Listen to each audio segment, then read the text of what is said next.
Investment return দেয়, কিন্তু কি রিটার্ন দেয় ডিপেন্ড করে কোথায় ইনভেস্ট করেছো। লোকে বলে এফডি, প্রভিডেন্ট ফান্ড, গোল্ড এসবের থেকে ভালো ইনভেস্টমেন্ট হচ্ছে স্টক বা শেয়ার। কিন্তু এটা তখনই ভালো থাকে যখন স্টক মার্কেট ভালো রিটার্ন দেয়। 2020 কোভিডের সময় তখন কি পাচ্ছিলি আরও ইনভেস্ট করতে? আমি তো পারছিলাম না।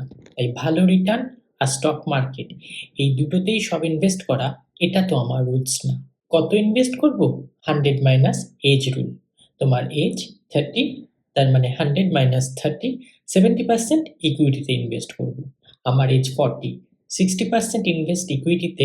আমি তো করে রিস্ক নিতে পারবো না, তাহলে এই রিস্কটাও আমার জন্য না। 20 lakhs 20 ইয়ার্সে 20 crore হয়ে যাবে, কিন্তু আমার রিটার্ন তো জেনারেট হয় 12%। 25% কোথায় রিটার্ন পাবো? তাহলে এই রুলসটাও আমার জন্য না। আমি চাই একটা ইনভেস্টমেন্ট যেটা মার্কেট যখন ভালো থাকবে ভালো রিটার্ন দেবে, আর মার্কেট যখন খারাপ থাকবে তখন প্রোটেক্ট করবে, লস করাবে না। অল ওয়েদার ইনভেস্টমেন্ট, সব ওয়েদারে পাশে থাকবে। তাই তুমিও যদি 10-12 আওয়ার্স অফিস করো, রিসার্চ করার সময় না পাও, মান্থলি 10-15% এসআইপি করতে পারো, আর 3 lakhs-এর কাছাকাছি একটা অ্যামাউন্ট নেটওয়ার্ক তৈরি করেছো ইনভেস্টমেন্ট করার জন্য, তাহলে এই ভিডিওটা তোমারই জন্য। এখানে অল্প কিছু অ্যাটেনশন দিয়ে তুমিও ভালো রিটার্ন জেনারেট করতে পারবে, আর ক্র্যাশের সময় প্রোটেক্টেড থাকবে। তাহলে লেটস স্টার্ট।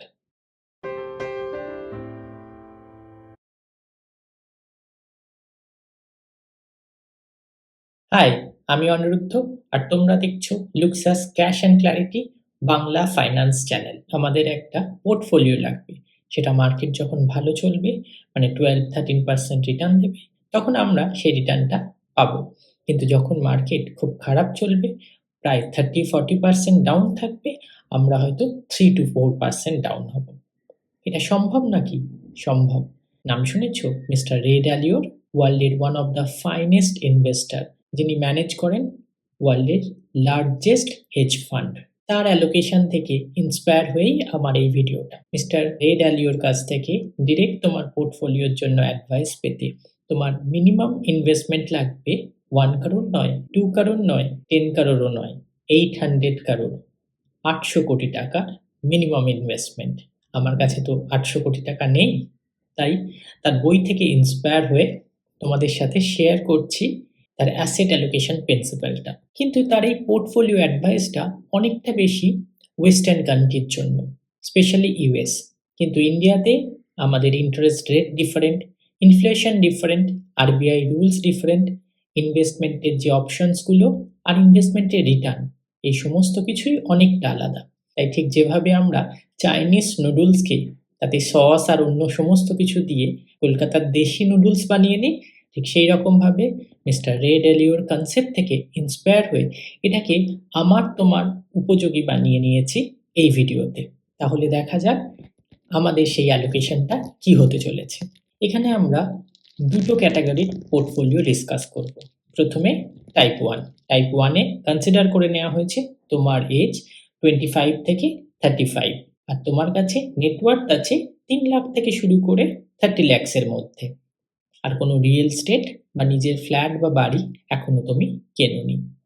এই সিচুয়েশনে তোমার অ্যাসেট অ্যালোকেশনটা হবে অনেকটা এই রকম: 15% লিকুইড বা ফিক্সড ডিপোজিটে, 30% ইকুইটি মানে স্টক মিউচুয়াল ফান্ডে, 40% লং টার্ম ইনভেস্টমেন্টে যেমন পিএফ বা গভর্নমেন্ট বন্ড, আর 15% গোল্ড বা সিলভারে। গোল্ড বা সিলভার ইনভেস্টমেন্ট মানে কিন্তু ফিজিক্যাল গোল্ড কেনা না। তাই গোল্ড ইনভেস্টমেন্ট কি করে করবে জানতে হলে এই ভিডিওটা ডেসক্রিপশন থেকে পরে দেখে নিও। তাহলে এই যে 15%, 30%, 40% আর 15%, এই যে রেশিও দেখা গেল, এর হিসাবে আমার কাছে আমার নেটওয়ার্থ যদি 3 লাখ হয়, তাহলে তার ডিস্ট্রিবিউশনটা কিভাবে হবে সহজে দেখে নেওয়া যাক। 45,000 লিকুইড বা এফডিতে, 90,000 ইকুইটি বা স্টকে, 1.2 lakhs long term PF government বন্ডে, অ্যান্ড 45,000 গোল্ড বা সিলভারে। ঠিক এইভাবে 10 lakhs-এর জন্য হবে 1.5 lakhs লিকুইড মানে এফডিতে, 3 lakhs ইকুইটিতে স্টক বা মিউচুয়াল ফান্ডে, 4.5 lakhs লং টার্ম পিএফ বা গভর্নমেন্ট বন্ডে, আর 1.5 lakhs গোল্ড বা সিলভারে। আর 30 lakhs-এর জন্য একই রেশিও 4.5 lakhs লিকুইড মানে এফডি, 9 lakhs ইকুইটি স্টক বা mutual fund, 12 lakhs long term PF government bond and 4.5 lakhs gold বা সিলভারে। অনেকে ইনভেস্টমেন্টের জন্য এফডিকে কনসিডার করতে চায় না। আমার কিন্তু লিকুইড ইনভেস্টমেন্টের জন্য এফডিতে কোনো প্রবলেম নেই। তুমি যদি চাও এফডি ছাড়াও ডেপ্ট ফান্ডে লিকুইড ইনভেস্টমেন্টের জন্য ফিক্সড রাখতে পারো। আচ্ছা, এখানে আমরা তোমার যে নেটওয়ার্থ 3 lakhs, 10 lakhs বা 30 lakhs-এর কথা বললাম, নেটওয়ার্থ কি করে ক্যালকুলেট করতে হয় জানো তো? যদি না জেনে থাকো তাহলে ডেসক্রিপশন থেকে এই ভিডিওটা অবশ্যই দেখে নিও।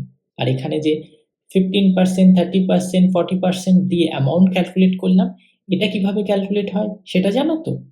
যদি না জেনে থাকো কোনো অসুবিধা নেই, আমি এখানে সিম্পলি বলে দিচ্ছি।